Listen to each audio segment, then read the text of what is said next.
Nun lugar da Mancha, do cuxo nome non me quero acordar, vivía un fidalgo dos de lanza en astilleiro. Estaba os ratos lendo libros de cabalarías.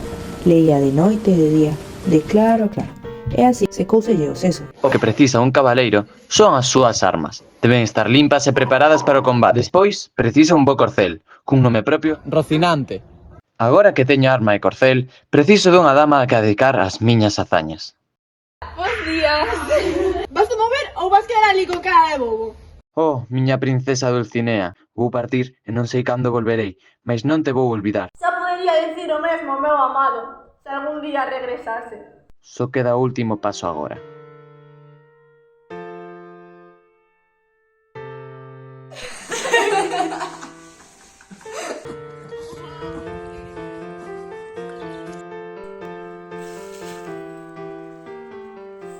Saludos, mercaderes.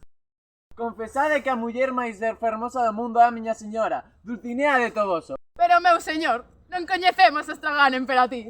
Poderías mostrar un retrato desta beleza sen igual. Pero como sabes dudar da beleza da miña dona? Uá! Que bon! Vas levar cosacho, cara! Don Quixote, estás ben? Boas noites.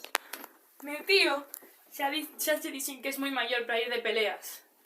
Moitas grazas por traelo. Lemos días que, de verdade, non é o mesmo. Son esos libros que está a ler. Eu creo que deberíamos queimalos todos. Están a secarlle os sesos. Estou de acordo. Está demacrado.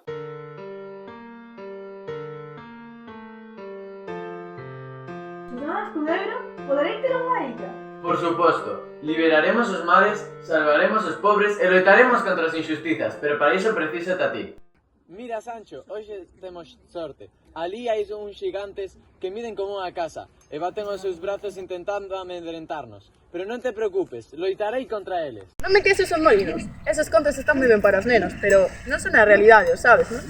Ese medo que sentes te está paralizando e facendo que non podas cumprir as túas labores como escudeiro. Aparta e mira a labor dos auténticos cabaleiros.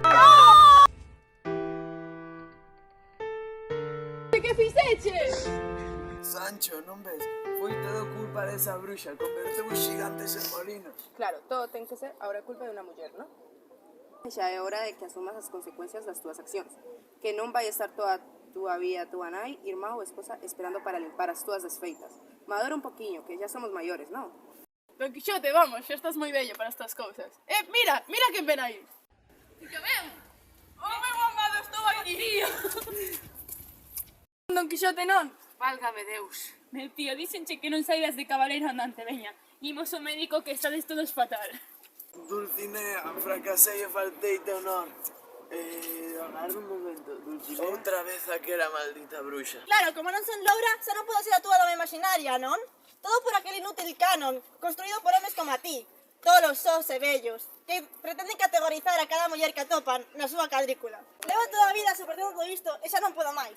Viviendo de promesas vacías de homes como a ti, matándome para sacar adiante a miña familia. Traballo todos os días, desde que me desperto hasta que me durmo. Total, para qué? Se non me dan nin para comer, sabes o que te digo, Don Quixote? Que te den a ti e a todos os demais. Total, que sentido ten seguir? Se nada vai cambiar. Oh, Dulcinea, vos pensades que estou tolo, mas os tolos sodes vos que permitides que este mundo de injustiza siga o seu curso sen facer nada por impedilo. Polo menos eu morrín facendo algo polo que creo.